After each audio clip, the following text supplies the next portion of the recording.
Om Agyanatimanandasya Gyananjana Salakaya Chaksuramilitam Yena Tasmai Shri Guruve Namaha Shri Chaitanya Manobishtam Stapitam Yena Bhutale Swayam Rupa Kadamaham Tadati Swapadantikam Vandeham Shri Guru Shri Yuta Padakamalam Shri Gurum Vaishnavamscha Shri Rupam Sagrajatam Sahagana Raghunatam Vitam Tam Sajivam Sadvaitam Savadutam Vrajana Saitam Krishna Chaitanya Devam Shri Radha Krishna Padan Sahagana Lalita Shiva Sakan Dvitamscha Hey Krishna Karna Sindhu Dinabando Jagatpate Gopesha Gopika Kanta Radha Kanta Namostute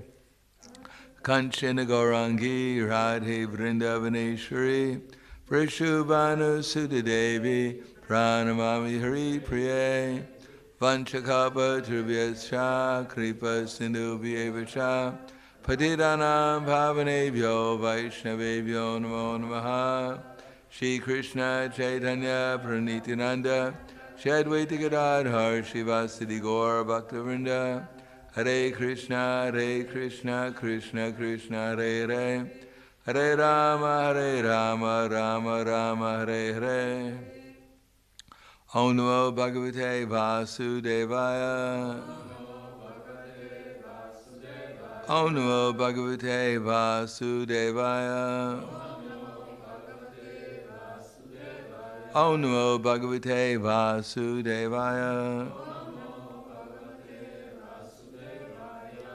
Srimad-Bhagavatam, Canto 10, Chapter 13, Brahma stealing the boys and calves, text number 46.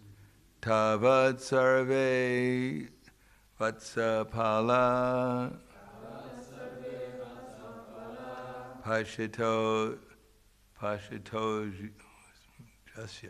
Pashito jasya tat shanat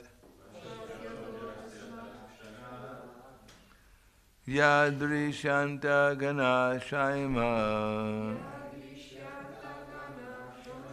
Pita kosheya vasasa Tavat sarve vatsapala Pashito jasya tachanat Vyadrishanta gana shaima Pita kosheya vasasa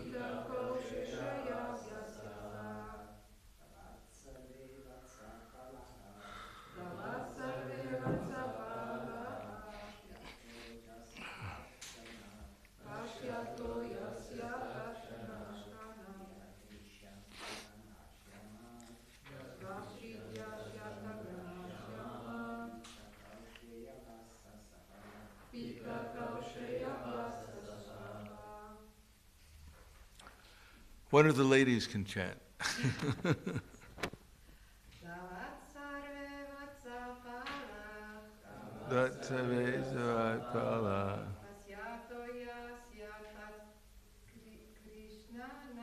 Shanat, touch shanat. Touch shanat.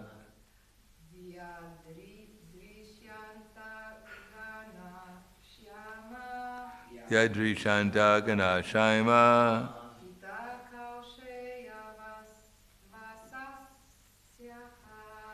Pita koshaya vatsasa Tavat so long Sarve all Vatsapala both the calves and the boys tending them Pashata, while he was watching, Ajasya, of Lord Brahma, Tatshanat, immediately, Yadrishanta, were seen, Ganashaima, as having a complexion resembling bluish rain clouds. Pita Koshaya Vasasa, dressed in yellow silk garments. Translation and purport by His Divine Grace, A.C. Bhakti-Vedanta Swami Srila Prabhupada. Then, while Lord Brahma looked on, all the calves and the boys tending them immediately appeared to have complexions the color of bluish rain clouds, and to be dressed in yellow silken garments. Purport: while Brahma was contemplating, all the calves and the cowherd boys immediately transformed into Vishnu Murtis, having bluish complexions and wearing yellow garments. Brahma was contemplating his own power and the immense unlimited power of Krishna. But before he could come to a conclusion, he saw this immediate transformation. All these, this is text number 47 to 48. All these personalities had 4 arms, holding conch shell, disc, mace, and lotus flower in their hands. They wore helmets on their heads, earrings on their ears, and garlands of forest flowers around their necks. On the upper portion of the right side of their chests was the emblem of the goddess of fortune. Furthermore, they wore armlets on their arms, kaustuba gem around their necks, which were marked with 3 lines like a conch shell, and bracelets on their wrists, with bangles on their ankles, ornaments on their feet, the sacred bells around their waist. They all appeared very beautiful. Purport: all the Vishnu forms had 4 arms, with conch shell and other articles, but these characteristics were also possessed by those who obtained Sarup Murti in Vaikuntha, and who consequently have forms exactly like the form of the Lord. However, these Vishnu forms, appearing before Lord Brahma, also possess the mark of Shivatsa and a kaustuba gem,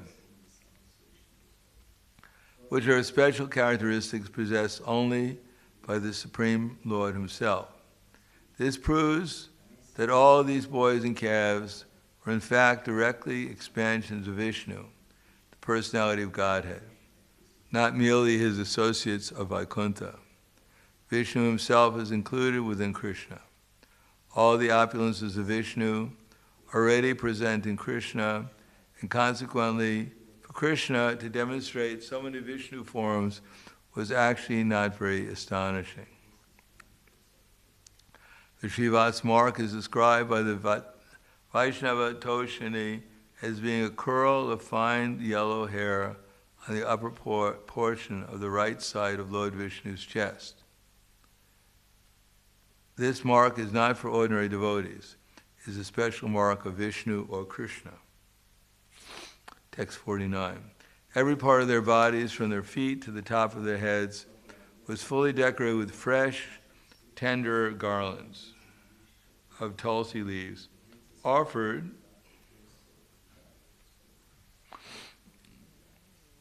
by devotees engaged in worshiping the Lord by the greatest pious activities, namely hearing and chanting. Purport: the word Buri Punyavad Arpitai is significant in this verse. These forms of Vishnu are worshipped by those who had performed pious activities, Sukhitibi, for many births, and who were constantly engaged in devotional service. Shravanam Kirtanam Vishnu. Bhakti, devotional service, is the engagement of those who have performed highly developed pious activities.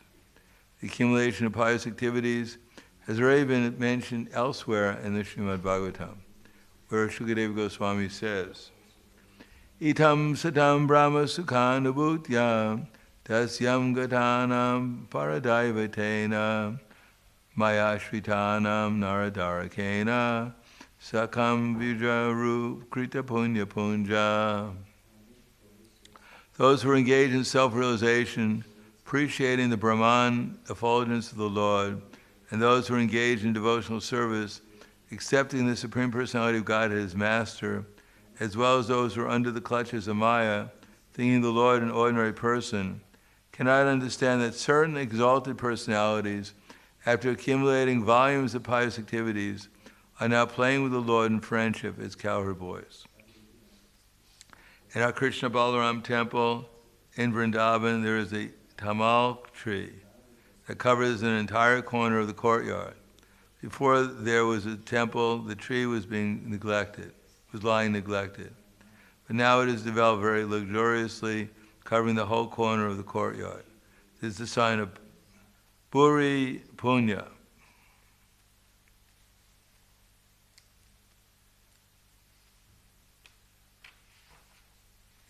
One more verse, text 50. Those Vishnu forms, by their pure smiling, which resemble the increasing light of the moon, and by the sidelong glances of their reddish eyes, created and protected the desires of their own devotees, as if by the modes of passion and goodness. Purport. Those Vishnu forms bless the devotees with their clear glances and smiles, which resemble the increasing full light of the moon. Shreya Kairava Chandrika Vitaranam. As maintainers, they glance upon their devotees, embracing them and protecting them by smiling. Their smiles resemble the mode of goodness, protecting all the desires of the devotees, and the glancing of their eyes resembles the mode of passion. Actually, in this verse, the word raja means not passion, but affection. In the material world, rajaguna is passion, in the spiritual world is affection. In the material world, affection is contaminated by rajaguna and tamaguna, but in the Shuddha Sattva, the affection that maintains the devotees is transcendental. The word swakartanam refers to great desires. As mentioned in this verse, the glance of the Lord Vishnu creates the desires of the devotees. Pure devotee, however, has no desires. Therefore, Sanatana Goswami comments that because the desires of the devotees whose attention is fixed on Krishna have already been fulfilled, the Lord's sidelong glances create variegated desires in relation to Krishna and devotional service. In the material world, desire is a product of Rajagun and Tamagun, but desire in the spiritual world gives rise to a variety of everlasting transcendental service. Thus the word swakartanam refers to the eagerness to serve Krishna. In Vrindavan there is a place where there is no temple, but a devotee desired. Let there be a temple in seva, devotional service. Therefore, what was once an empty corner has now become a place of pilgrimage. Such are the desires of a devotee.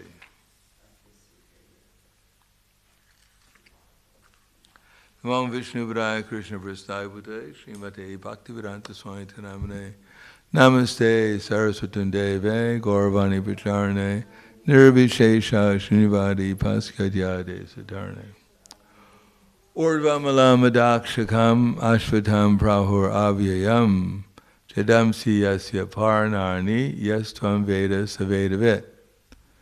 Urdva. What does Urdva mean?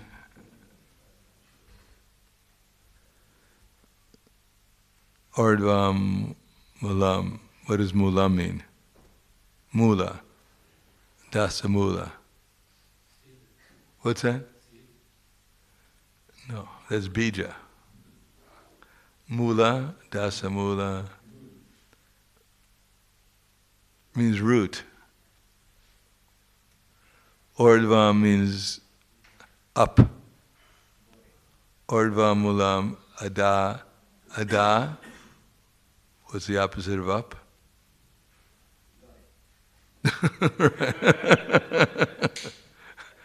Just see if anyone's awake. Ada Shaka. And what Shaka mean? Saka. What's that? No, that's Shaka. This is a Shaka. This is Shaka, not Saka. Shaka. Urdvamalam ada shakam ashvatam prahur avyayam. What is ashvata? What is an ashvata? What's that? That's ashva. Gaja, actually. Ashva is horse. Ashvata means a banyan tree. So Urvamula ada shakam, something that has its roots upward and its branches down. Urdvamula ada shakam ashvatam prahur, and it's a banyan tree. Prahur means it's called. Ashvatam prahur avyam, eternal banyan tree, goes on forever. Urdvamalam adakshakam ashvatam prahur avyam chadamsi. What does chadamsi mean? Chadamsi yasya parnana yastvam vedas vedavit. Chadamsi.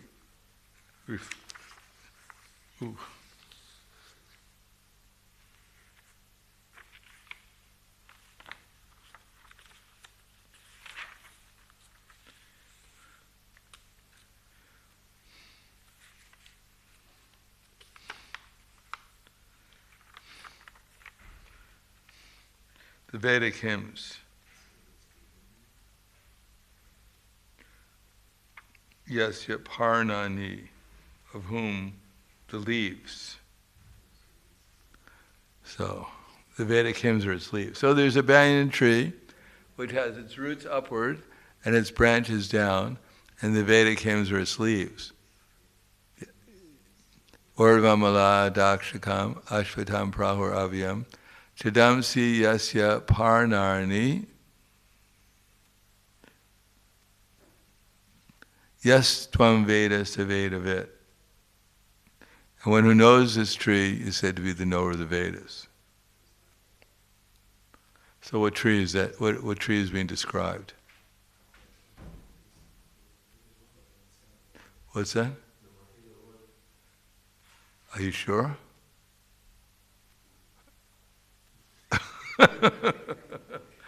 Well, might as well be convinced if you're going to say something. I want that. I want that. Could you imagine a little kid saying, "Oh, mommy, I think I want to do that guy." If he says, "I want that," then the mother, at least it's clear. Yes, the ashvata is the material energy, which what has its roots upward and its branches down. Where do you find that? A tree that has its roots upward and branches down. Have you ever seen a tree with its roots upward and its branches down?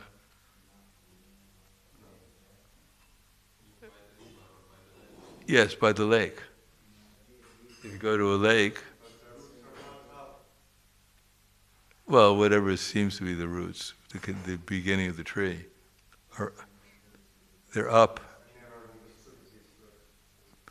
If you go to see a reflection, if you go to a lake and you see a reflection in the lake, what appears to be on the down and what appears to be closer to you?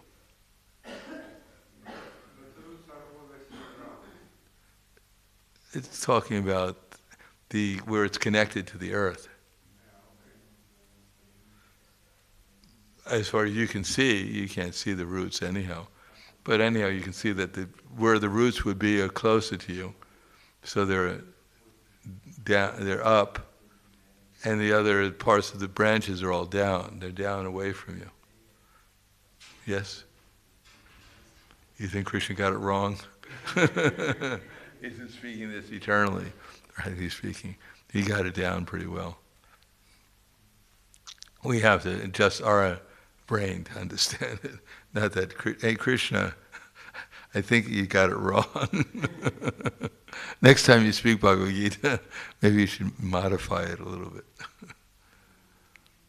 So this material world is a reflection of the spiritual world. And so what's important here is unimportant in the spiritual world, and what's important in the spiritual world is unimportant here. So here it mentions that the material world is composed of what is the water in the lake? What does that compare to?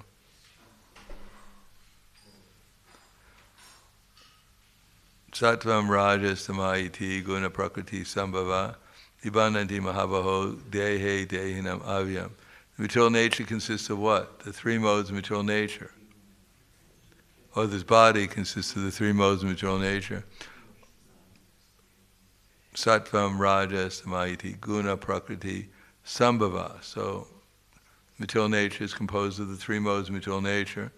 When a living entity comes in contact with the material nature, he becomes conditioned by it. Just like when a fly comes in contact with a spider web, what happens? He gets stuck on it. So we've come in contact with the three modes, and we become stuck on in the material energy. But it's just a reflection of the real world. But still, we're trying to lick the bottle of honey, hoping to get a taste of the honey within the bottle. Although it's a very difficult, mostly the imagination, we're imagining, we're enjoying the material energy. But it looks real. And because it's an expansion of Krishna, it has some of Krishna's attractiveness. Otherwise, how it wouldn't attract us unless it has some of Krishna's attractiveness. So the material nature is the reflection, and it's reflected upon the three modes. But because the living entity is eternal, his consciousness is also eternal. It's not that when we come to the material nature, we become something different. We're exactly the same. What does Krishna says? Yata prakashya ekam Krishnam lokimam ravi kshetra kshetri tata Krishnam prakashiti bharata. What does that mean? Who's the Bhagavad Gita scholar here?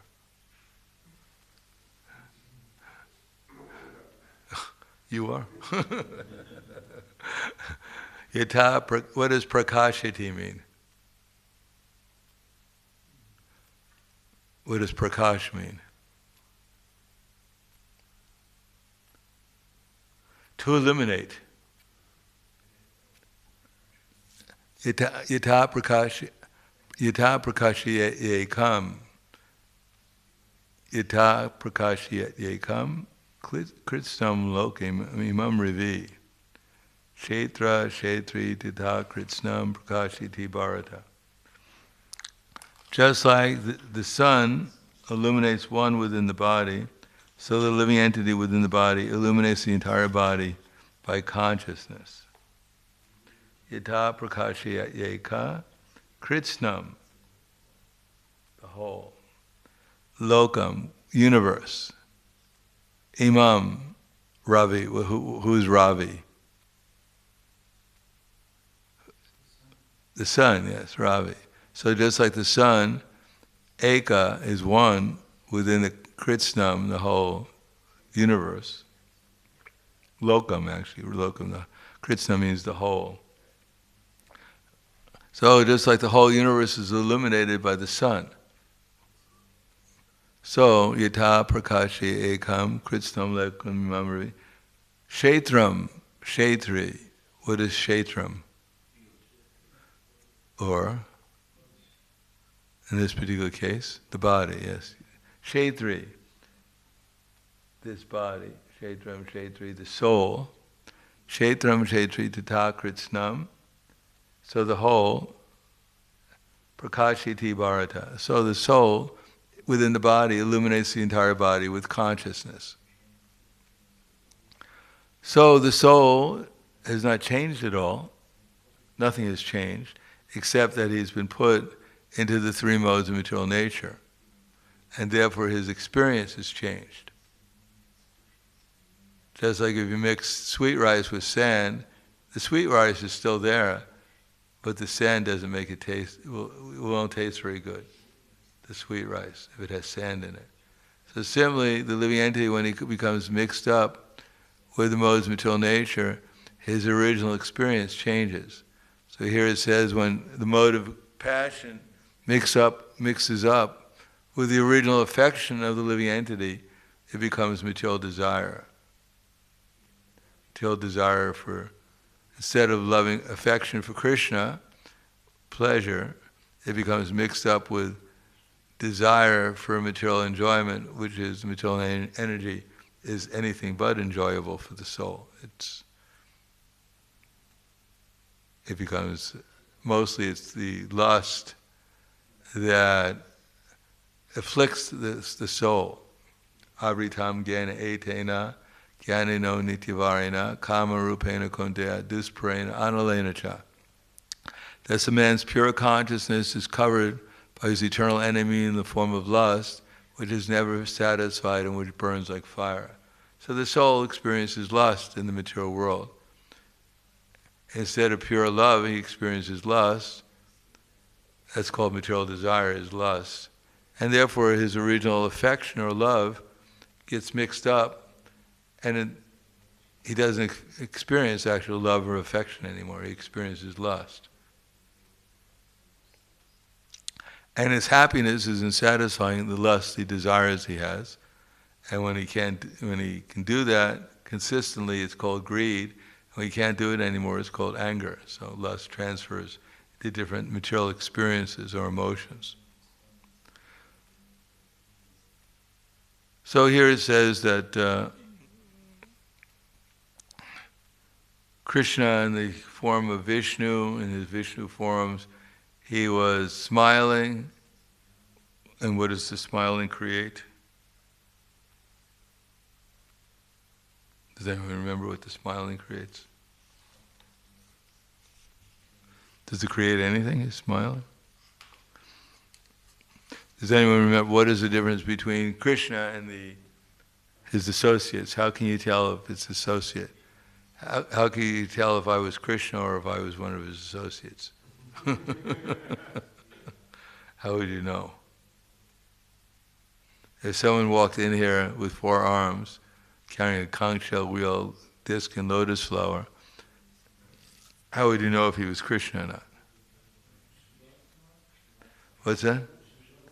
Srivatsa, and what else? Peacock feather. No, Vishnu doesn't. That's Krishna. What was that? He has a Kaustubha gem.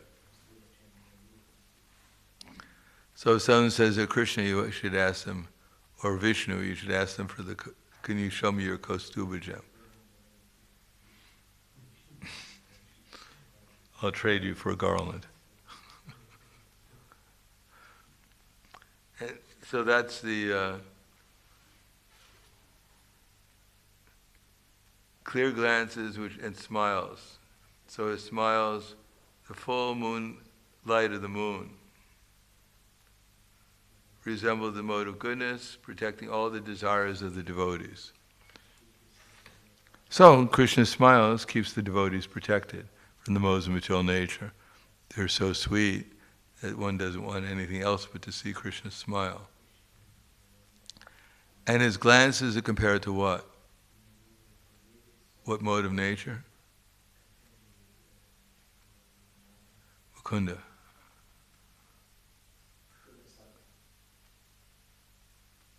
No.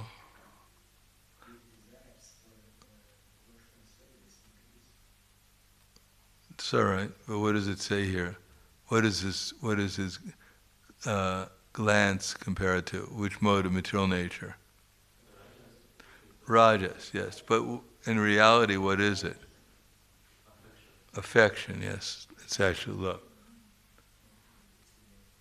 So it's pure affection.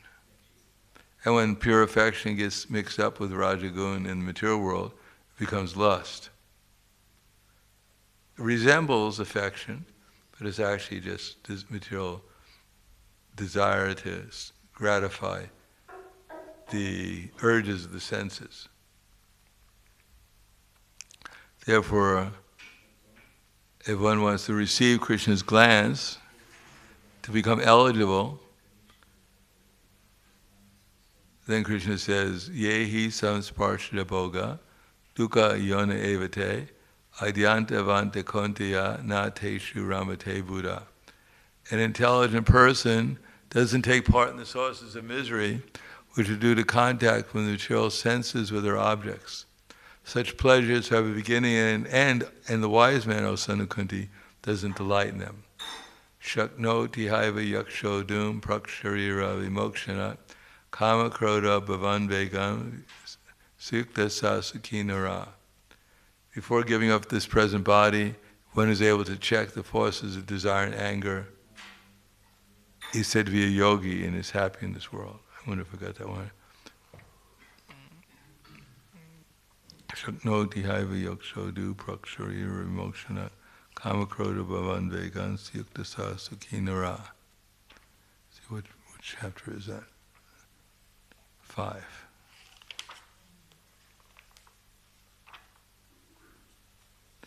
Before giving up this present body, if one is able to tolerate the urges of the material senses and check the force of desire and anger, he is said to be, he is well situated and happy in this world.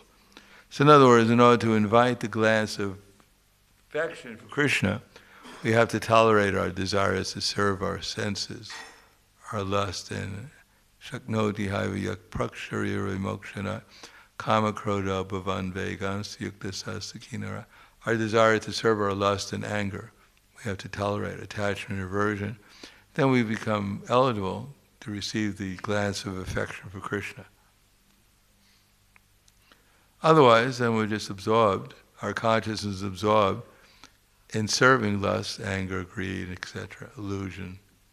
And we're unhappy doing that, because there's no happiness there. There's no love and affection. There's only suffering. And the name is so-called happiness. So Vishnu was glancing at his devotees, and he was smiling at the devotees that were present there, and that protected them because they gave them the higher taste. Seeing Krishna's happiness fills one with unlimited happiness. And Krishna's glance of affection completely satisfies the devotee. Krishna and inspires them for devotional service.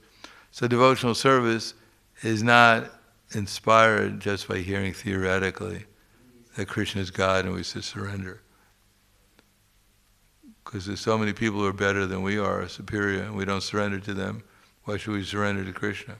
We've been here trying to fight against him. But when we get Krishna's glance of mercy, when we become eligible for it, and we feel the pleasure coming from the affection, the love that comes from Krishna, then we become inspired to do service for him.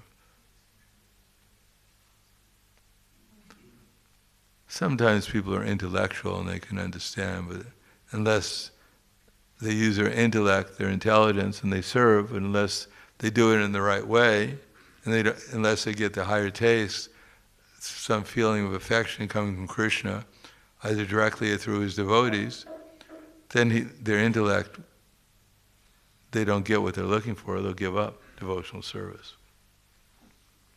Because they're not getting what they're looking for. Satisfaction by satisfying others and feeling their happiness, their affection by doing so. That inspires us to do more service. So I'll stop there thinking, any questions or comments?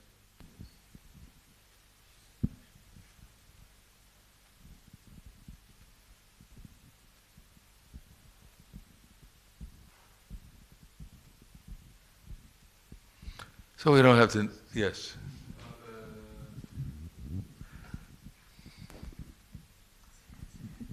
Hare Krishna, the last part of the purport made me think this is still translated by Srila Prabhupada, or yes, this whole book is translated by Prabhupada. Okay, because there's this reference that one devotee wanted a temple in Vrindavan, and which is probably Prabhupada. Yeah. Prabhupada wasn't writing these things from false ego, because he understood he was an instrument for Krishna. Therefore he could write that without false ego. Anything else? Hvala Grantaraj Srimad-bhagavatam ki jai, Srila Prabhupada ki jai, Gaur Premanande.